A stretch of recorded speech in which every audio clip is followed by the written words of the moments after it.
Hello everyone, you're welcome back to the Irish Mommy channel. It's a lovely sunny evening. I'm hoping to get my vegetable garden planted now this evening. At least make a start on it and get it finished tomorrow. I wanted to show you, I have made a plan for all the beds that I'm planting out this year. Back in the winter time, I've went through earlier in the week and refreshed myself on it because I couldn't remember what I'd planned for where. I also went round and just stuck a little marker in each of the beds to give me a quick reminder. Lots of little flies and midges around this evening. So I'm going to give you a quick wee look at the plan and then I'm going to get on it, and I'll come back when I have, well, some of it done. Whenever I get done this evening, I'll come back and go around it. So this is the plan that I done earlier in the winter when I had nothing else to do, only dream about my spring garden. So roughly I have, these here are the raised beds in front of the greenhouse, and on the top of each of them I've written what was grown last in each bed so that I can follow some sort of crop rotation. I don't always follow the crop rotation, but I try to when I can, when it suits basically. Sometimes it doesn't suit, and other times it does. It just depends on what amount of space I want to take up with a crop. Like, so for example, in one of my beds I keep, this one here I think it is, I have celery, leek and parsnip, so I grow them all in the one bed because I don't want a load of any of them basically. So 1/3 of the bed is plenty for each of those, so they'll not get so like you can see here was where I grew them last year, the celery, leeks and parsnip, and I'm following it with French beans this year.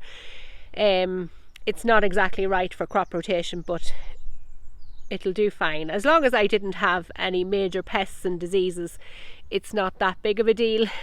And in fact, I know Charles Dowding is one who has decided, he has done a lot of research actually on crop rotation and found that it's not always absolutely necessary.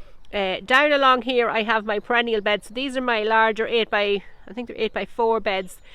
They're not raised as high, that I have out in the field.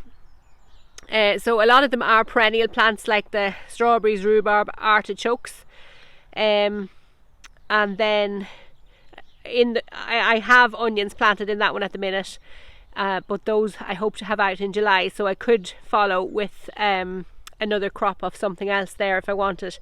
I just haven't decided on that one yet. And I have garlic in the other one, and I intend to follow with swede. This one is empty at the minute, but my sweet corn will be in it hopefully in early June. So at the side there I wrote a list of what I wanted to plant that were absolute necessities in the garden, and then after that I fill in with anything extra.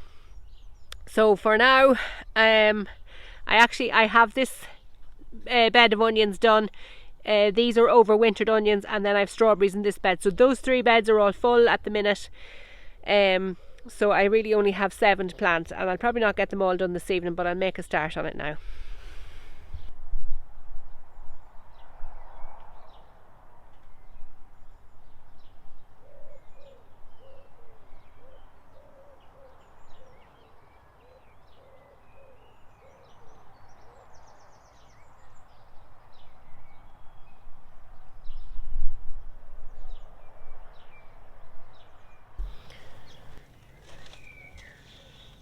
And again, cabbages can get quite leggy when they're in trays, so like I showed you before, I think when I was planting the cabbage in the polytunnel, I like to bury them down good and deep.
So I have phase one of the vegetable garden complete. So the raised beds are all planted now.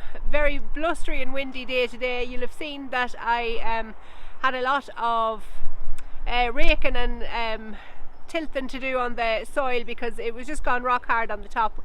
We've actually had no rain for a few days, which is a bit of a miracle, and the quite strong winds yesterday and today, northerly winds as well, so quite cold.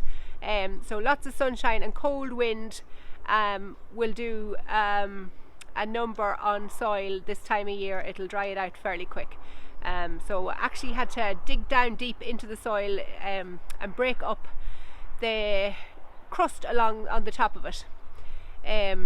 So as you can see by the head on me, still quite blustery this evening, getting cloudy now, getting ready for a few days of rain, which will be ideal for all the seeds that I've sown today. This is day 2, by the way, as well. I started yesterday evening, got 2 beds done, and I finished it all off then this afternoon. So we're into the evening now and expecting quite a bit of rain. We're getting very dark clouds here. So I'll quickly take you through each of the beds and show you what I've done. So my plan for the vegetable garden changed ever so slightly. I had completely forgotten about swede, beetroot and Florence fennel. I haven't grown a lot of Florence fennel, but I decided this year I wanted to fit it in somewhere. So this bed here I had planned on doing French beans in it. I'll still be able to stick French beans in somewhere. Hopefully maybe in a ridge out in the field, but we'll see about that. But anyway, I decided to put my Florence fennel in here. I just put 2 rows of Florence fennel, so I'll only get about 8 bulbs. I don't really want a lot, but I just wanted a little bit of it to do some recipe experimenting. And then the rest of the bed is sown with swede. They're a green shouldered swede. I've actually tried them several times before, but sowed them at the wrong time every year. So this year, hopefully, fingers crossed, I'll finally get a crop from those. This side I have lettuce. So these plants here, seedlings, are Cosberg. So obviously they're a cross between Cos and Iceberg. So I have some larger ones there. I've sown, or I've planted a little bit further apart to get good and big. The same with this second row, and then the next 2 rows are sown a little bit thicker, so they'll stay smaller. And then I also have 3 rows of a cut and come again variety. So then I have my strawberries here, which I'm definitely strongly considering taking out, because one thing I don't have planted is my summer purple broccoli, and that would be just a perfect place for it. So that's still on the to-do list. My next bed here is spinach, and you may have seen I sowed, well, you probably wouldn't have noticed, but I sowed several rows here, so you can see the spinach. You can see each row there where the spinach was sown. I then interplanted with a few different vegetables. So some of them I interplanted with spring onions. Another few rows I interplanted with radish, and I also put some pak choy in some of them as well. And that's the good thing about raised bed gardening. It's easy to interplant and intercrop with different varieties, and the radish will be ready in no time. Pak choy also ready, fairly sharpish. Spring onions will be maybe that little bit longer, but they'll be quite tall, so they'll get out of the way of the spinach. So this bed here was my overwintered onions. They're starting to come up nicely, and we can just see ever so slightly that they're starting to swell up at the bottom. But again, they don't start to swell really well until after the longest day, the 21st of June. My next bed is where I had planned to put courgettes, and really and truly you can only put 2 courgette plants in these beds because they get so big and they're such heavy feeders and such prolific producers as well. So I've decided this year that I'm going to stick a courgette plant maybe inside of the greenhouse, and at the worst of times I could plant one in a ridge in the field or even in a big pot.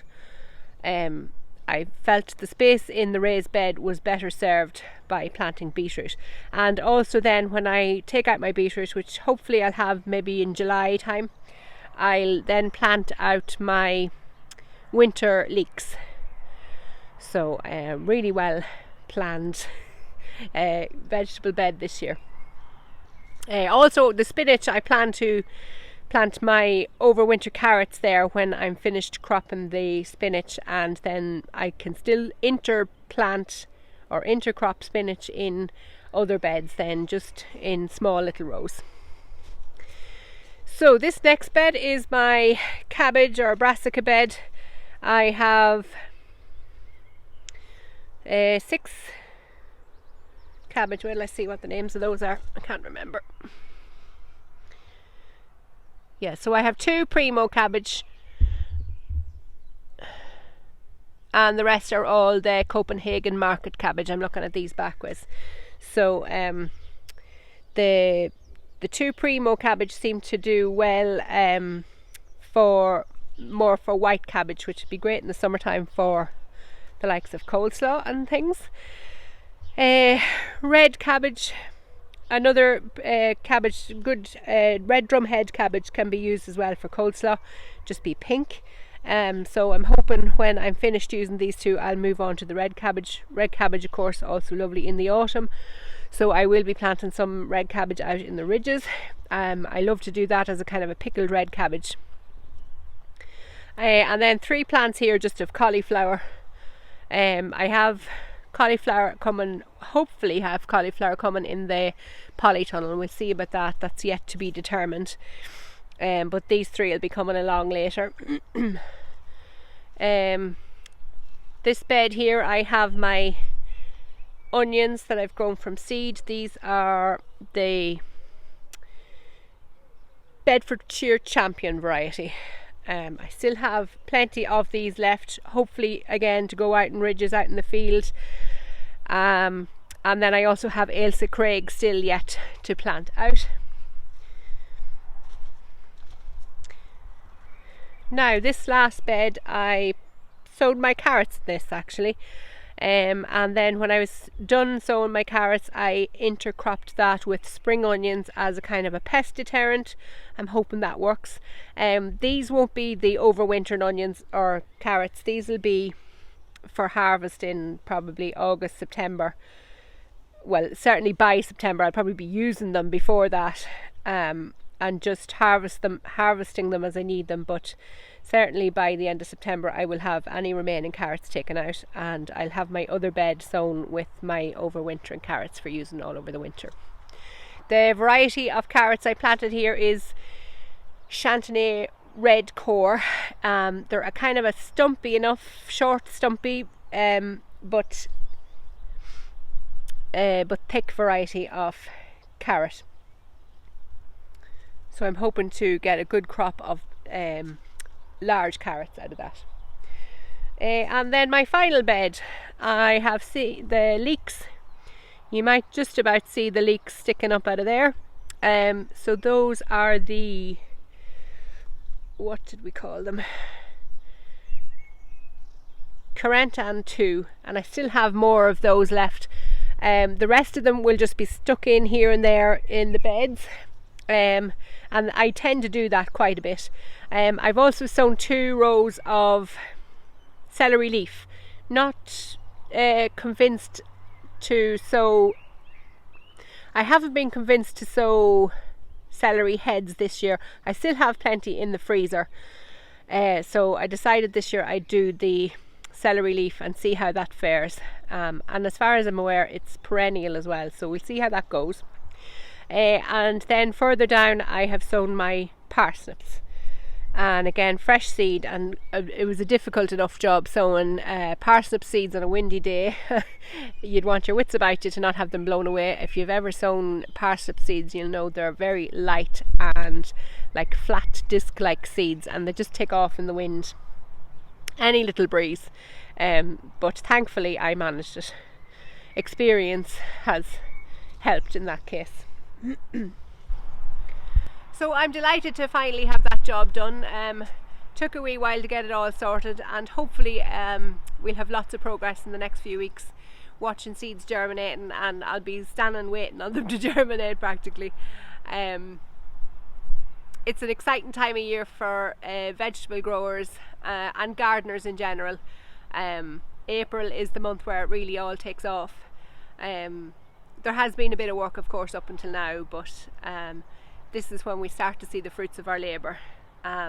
And hopefully over the next few weeks and months I'll be bringing you along for garden tours here and showing the progress of it. I hope you enjoyed watching the process today and yesterday evening, of course, as well. Thanks for coming along, and thank you for watching my videos. Like and subscribe if you haven't already, and I'll see you in the next video. Bye bye.